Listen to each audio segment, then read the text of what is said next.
Hey, this is Pastor Laf. Thank you for joining me this Monday. We're in Psalm chapter 42. We started last week on Friday, but let's reread it and move on from here. Verse 1, As the deer pants for the water brooks, so pants my soul for you, O God. My soul thirsts for God, for the living God. When shall I come and appear before God? My tears have been my food day and night, while they continually say to me, Where is your God? When I remember these things, I pour out my soul within me, for I used to go with the multitude. I went with them to the house of God, with the voice of joy and praise, with a multitude that kept a pilgrim feast. Why are you cast down, O my soul, and why are you disquieted within me? Hope in God, for I shall yet praise him for the help of his countenance. O my God, my soul is cast down within me. Therefore I will remember you from the land of the Jordan, and from the heights of Hermon, from the hill Mizar. Deep calls unto deep at the noise of your waterfalls. All your waves and billows have gone over me. The Lord will command his loving kindness in the daytime, and in the night his song will be with me, a prayer to the God of my life. I will say to God my rock, why have you forgotten me? Why do I go mourning because of the oppression of the enemy? As with a breaking of my bones, my enemies reproach me, while they say to me all day long, Where is your God? Why are you cast down, O my soul, and why are you disquieted within me? Hope in God, for I shall yet praise him, the help of my countenance and my God. We started in verse 1 last week, and we talked about the deer panting for the water brooks, and how he's desiring to come be before the Lord because he was driven from Jerusalem, or just not able to be at Jerusalem, where where the temple was, where God's presence was, and David loved to be in God's presence. That's why he moved the ark in the stories in Kings, and it's why he moved the ark to Jerusalem from its place, from its tabernacle. He set up a place for it and moved the ark. He wanted to be close to the presence of God.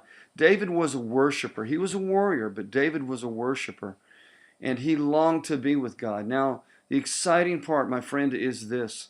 We don't live in the days of David. We don't live in the Old Testament. We live in the days of the New. And what's exciting is that we are the temple of God. You know, there's so much involved in just that one statement. There's so many teachings and such a great depth in that statement. But my friend, we are the house of prayer.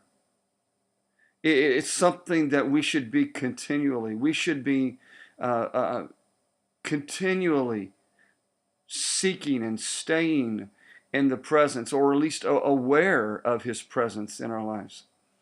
I think perhaps that's really the key, is that we're not aware of what's happening. We're not aware of the presence of God. We're aware of our surroundings, we're aware of our circumstances, but we're not aware of his presence. I need to get on here. I could spend forever in this. My tears have been my food day and night, while they continually say to me, Where is your God? As I was reading this, I thought about how sometimes when we're even waiting for prayer, maybe it's not an actual person that says, Well, where's your God now? But yet it's the enemy. It might be those voices taunting you, saying, Where's your God? You pray, you want healing, he doesn't come through. You're in a financial strait, he's not coming through. Where's your God now? And it's continually as though we hear these voices, Where is your God? Lord, I've been crying out to you day and night, but I hear these voices, the enemy of my soul, whispering to me, even mocking me, maybe even laughing out loud. Where's your God? Where's God now? I tell you this. He's close. He's close.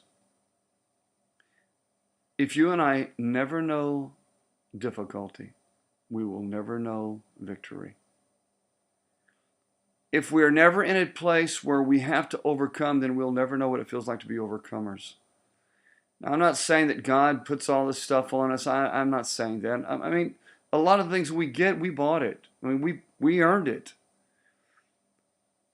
But what I'm saying, you say, Pastor, I didn't earn my situation. Maybe not. I'm not saying that in every situation. I said, but in a lot of them, we do it. We bring it on.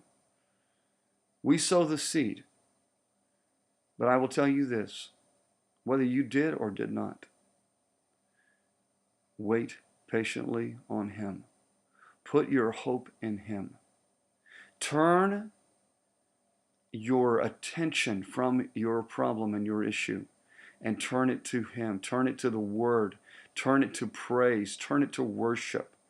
Seek Him. You don't have to go to Jerusalem. You don't have to go to a temple. You don't have to go to a church building. You are the temple. So turn and worship Him now. Right in the middle of your junk, He hears you and He'll answer.